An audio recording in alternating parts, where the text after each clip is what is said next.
Paano magbasa? Ang pagbasa ay ang proseso ng pag-unawa at pagbigkas ng mga salita mula sa mga letra o simbolo. Halimbawa, kung mayroon kang mga letra na S, A, M, at A, pagsamahin ang mga tunog nito upang mabuo ang salitang sama. Ang ating aralin ngayon ay tukuyin ang tunog ng bawat letra S, A, M, A. Kalawa, pagsamahin ang mga tunog sa ma. Pangatlo, bigkasin ng tuloy-tuloy.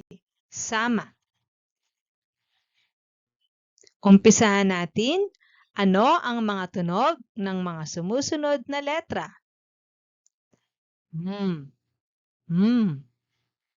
A, A, S, S, A, S. Ngayon, pagsamahin ang mga tunog. Ma. Halimbawa, A, A, ma. Ma. A, A,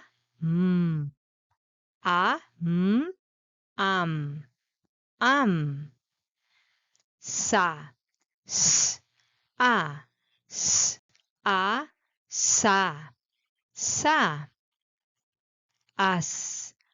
A, S, A, S, as. As. Ngayon, tayo ay magsanay magbasa. A, A, A, A, A, A, ama, ama, ama,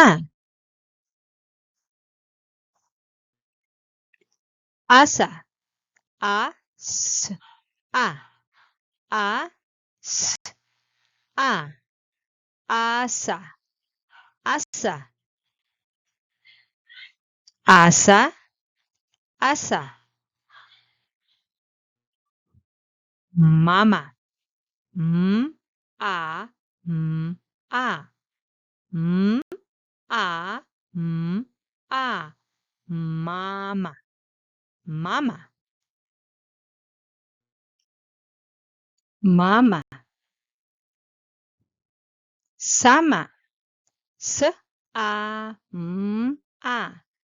s, a,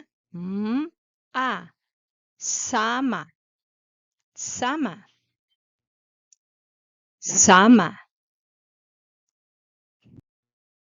masa, a, s, a, a, s, a, masa, masa, masa. Basahin natin ang mga salitang ating nabuo. Ama, asa, mama, sama,